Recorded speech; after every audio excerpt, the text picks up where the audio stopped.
private island, a locked jail cell, and a case that never reached a courtroom verdict. The camera floats over clear blue water toward a strip of land in the Caribbean. A single jet waits on a silent runway. In Manhattan, steel doors slam shut in a federal jail. How did one man sit at the center of wealth, politics, science, and scandal, and leave behind more questions than answers? Context in one breath. Jeffrey Epstein was an American financier who moved in elite circles for decades. He built relationships with politicians, royalty, billionaires, and academics. Let's hope it lasts. In 2008, he pleaded guilty in Florida to state charges related to soliciting prostitution and procuring a minor for prostitution, after reaching a controversial non-prosecution agreement with federal prosecutors. In July 2019, federal prosecutors in New York charged him with sex trafficking of minors and conspiracy, alleging abuse of dozens of underage girls between 2002 and 2005. He pleaded not guilty. 1 month later, he died in jail while awaiting trial. The medical examiner ruled the death a suicide. This story matters now because courts continue to release documents, civil cases move forward, and the public still asks, how did this happen and who knew what? Jeffrey Epstein began his career in finance in the 1970s and 1980s. He worked at Bear Stearns before launching his own financial firm, serving wealthy clients, source The New York Times, 2019. Over time, he accumulated significant wealth, though details about his client base remained private.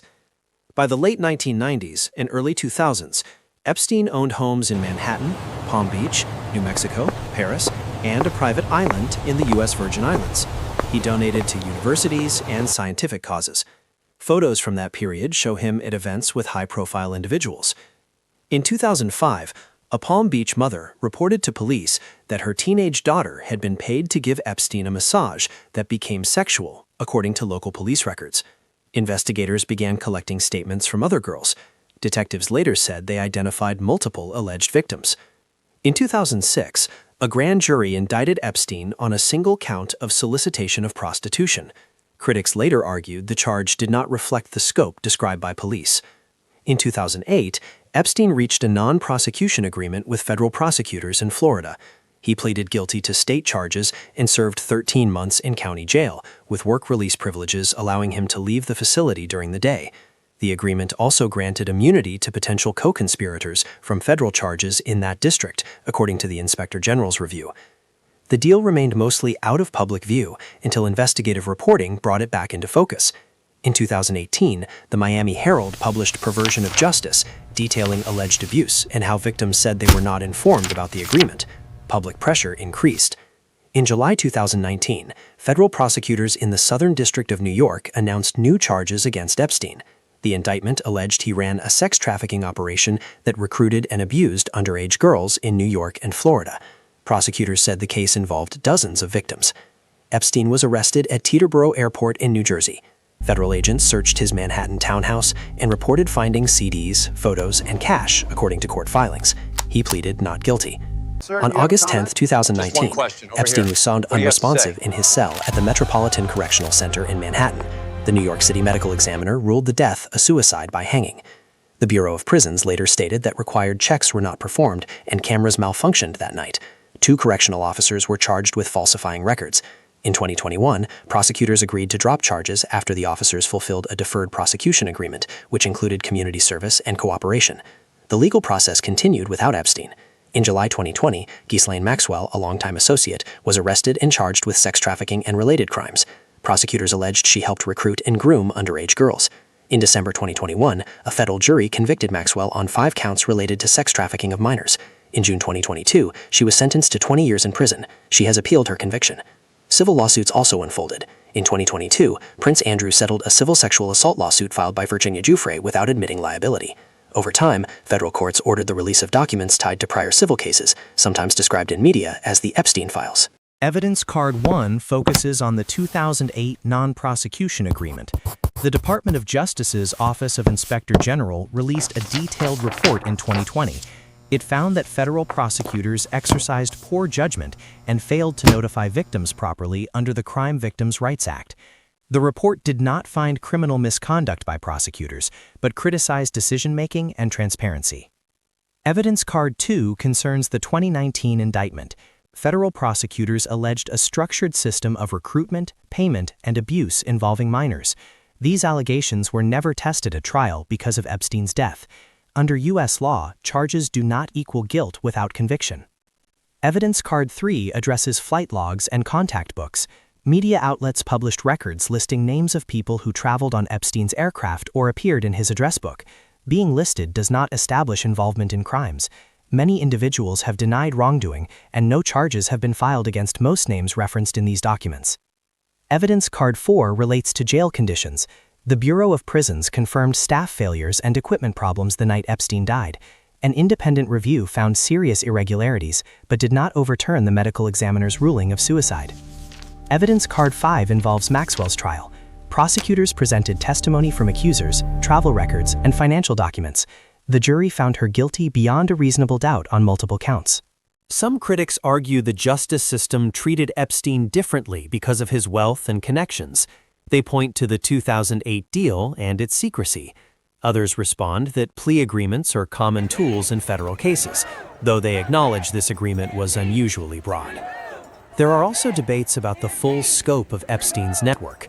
Public records show associations with powerful individuals, yet association is not proof of crime. Courts require specific evidence tied to specific acts. Questions also remain about jail oversight. While official findings support the suicide ruling, the documented failures created space for suspicion. In high-profile cases, even small errors can damage trust. Human impact. At the center of the case are women who described being recruited as teenagers and drawn into a system they say they did not fully understand at the time. Their accounts describe fear, manipulation, and silence. For some, the 2008 plea deal felt like a second betrayal. Federal courts later ruled that victims' rights were violated when they were not informed about the agreement, though remedies were limited years later. Their testimonies shaped the public record. Even without a trial against Epstein, their words influenced policy discussions, institutional reviews, and public awareness. When people talk about the Epstein files, they often ask one question first: who else was involved? The answer is complex. Many powerful and famous people had contact with Jeffrey Epstein over the years. But contact is not the same as climb. In law, there must be proof of specific actions, not just names. Let's look carefully at the most discussed figures, using documented facts, not rumors. Bill Clinton. Former U.S. President Bill Clinton appears in flight logs from Epstein's private jet, according to court exhibits and reporting. Reports state that Clinton flew on Epstein's plane multiple times in the early 2000s. These trips were reportedly connected to work with the Clinton Foundation and international development events. Clinton's office has stated that he never visited Epstein's private island and was unaware of any illegal activity. His representatives have also said that he cut off contact years before Epstein's 2019 arrest.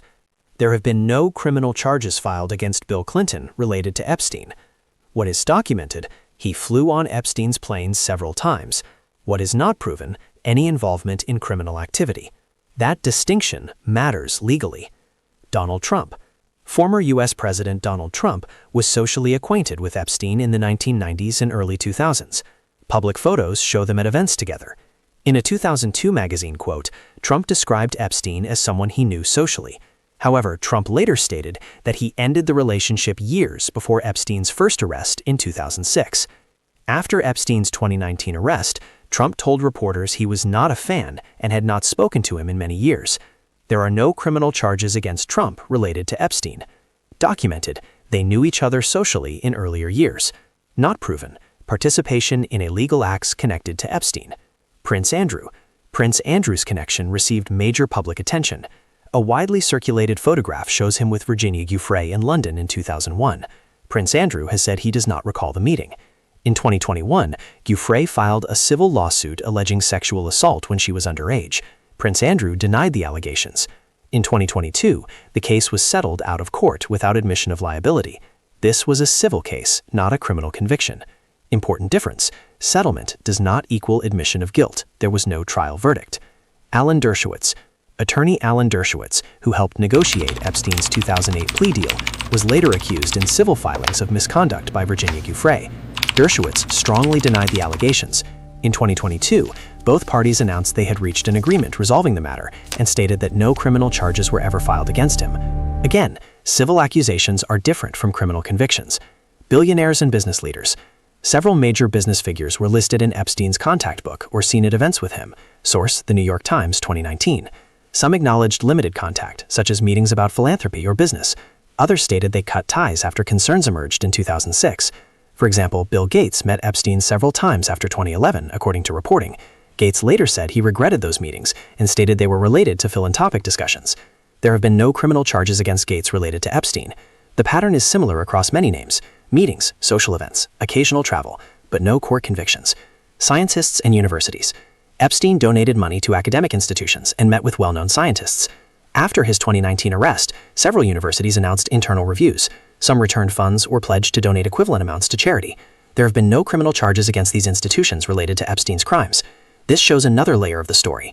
Influence can open doors, but donations are not evidence of participation in crime. The island question. Many online discussions focus on who visited the island. Flight logs show passengers on Epstein's aircraft. However, a flight log does not confirm the destination. A name in a contact book does not confirm a visit. A photo at an event does not confirm knowledge of crimes. Federal prosecutors during the 2019 case did not publicly charge any major political or corporate figures tied to island visits, aside from Ghislaine Maxwell's conviction. This is important. Public suspicion and legal proof are not the same thing. Why this part is so sensitive. When powerful names appear near criminal allegations, people naturally question fairness. But U.S. law requires evidence, witness testimony, documents, and proof beyond reasonable doubt. Without that, prosecutors cannot bring charges. This does not mean every question is answered. It means the legal threshold has not been met publicly. This case is often framed as a story about money and influence, but it is also a story about systems. The justice system relies on transparency. When deals are hidden, trust weakens. Think of it like a bridge. The law is the steel frame. Public trust is the road on top. If the frame bends, even slightly, people question whether the road is safe. Financial institutions, universities, and charities that accepted Epstein's donations later reviewed their policies. Some returned funds, others strengthened oversight procedures. The ripple effect extended beyond criminal courtrooms. There is also a media lesson. Investigative reporting played a major role in reopening the conversation in 2018. Journalism can act as a spotlight when official systems move slowly. We know Epstein was charged in 2008 and again in 2019. We know he died before trial, and the death was ruled a suicide. We know Maxwell was convicted. We do not have a courtroom verdict against Epstein himself. We do not know every detail of every association. And that space between proof and suspicion continues to shape public debate.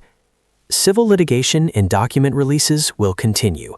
Courts have ordered phased unsealing of records connected to earlier lawsuits. Each release may clarify context, but may also raise new questions. Institutional reform efforts will persist. Since 2019, multiple organizations have updated compliance and donation screening procedures. Broad new criminal cases against high-profile individuals directly tied to Epstein's alleged activities. Prosecutors require specific, admissible evidence that meets legal standards. As of now, aside from Maxwell's conviction, no sweeping indictments have emerged. The Epstein files are more than documents. They are a test of how justice handles power and how societies respond when trust is shaken.